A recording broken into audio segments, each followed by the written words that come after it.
नमस्कार दोस्तों, अब हम आ गए हैं जात पात के विनाश के बुक के 90 पॉइंट पर, जिसका नाम है जाति वर्ण ही सामाजिक घटना की जड़ है। हिंदुओं ने आदिवासी आदिम लोगों को सभ्य बनाने का मानवतावादी काम ही नहीं किया, बल्कि उन्होंने हिंदू धर्म की सीमा में आने वाली निचली जातियों को जानबूझकर ऊंची जातियों के सांस्कृतिक स्तर तक ऊपर उठने से भी रोका। मैं इसके दो उदाहरण देता हूं, एक सुनार जाति की और दूसरी पठारे प्रभुत जाति के बारे में है। दोनों महाराष्ट्र की काफी जानी पहचानी जातियां हैं। समाज में अपने स्तर को ऊपर उठाने की सभी जाति समुदायों की आकांक्षा व इच्छा की तरह ही इन दो समुदायों ने एक समय ब्राह्मणों के रहन सहन और व्यवहार को अपनाने की कोशिश की। सुनारों ने अपने आप को देवक ब्राह्मण कहना शुरू कर दिया और उसी की तरह व्यवहार करने लगे। उन्होंने ब्राह्मणों के रंग ढंग पर चलते हुए धोती की लांग दोहरी तह लगाकर पहनने लगे और अभिवादन में नमस्कार शब्द का प्रयोग शुरू कर दिया। ये दोनों ब्राह्मणों के विशेष रिवाज और अधिकार थे। धोती का इस प्रकार से बांधना तथा अभिवादन में नमस्कार करना ब्राह्मणों को नहीं सुहाया और उन्होंने पेशवा राजा से आदेश निकलवाकर सुनारों द्वारा ब्राह्मणों वाले तौर तरीके व विशेष अधिकार अपनाने के कदम पर रोक लगवा दी।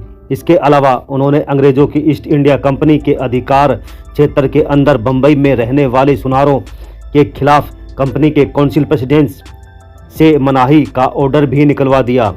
यही दशा पठारी प्रभु जाति के लोगों की रही है।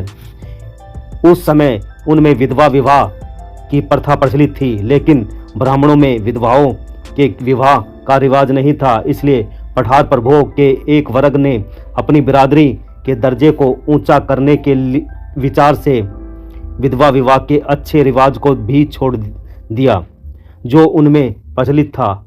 इस मुद्दे पर जाति के लोग दो धड़ों में बंट गए। कुछ लोग विधवा विवाह के पक्ष में थे तो कुछ उसके खिलाफ। इस दौरान पेशवा राजाओं ने इनकी पुरानी परंपरा यानी विधवा विवाह के समर्थकों का साथ दिया और इस प्रकार पठार प्रभुओं को ब्राह्मणों के रीति रिवाज अपनाने तथा अपने सामाजिक दर्जे से ऊपर उठने से रोक दिया।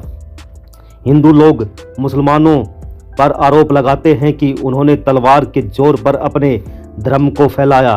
वे ईसाई धर्म का भी उनकी प्राचीन धार्मिक अदालतों के आंकड़ों का मजाक उड़ाते हैं, लेकिन असल में कौन सही है?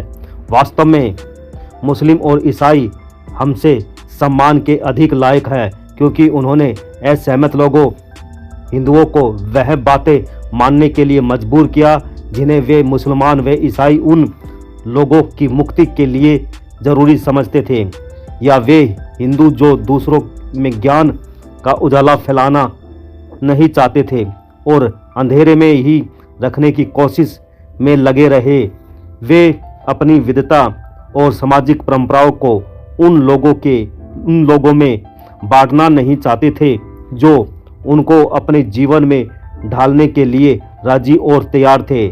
मुझे यह कहने में जरा भी संकोच नहीं कि यदि मुसलमान क्रूर थे तो हिंदू निर्दयी रहा है, जो क्रूरता से अधिक निंदनीय और बदतर दुर्गुण है।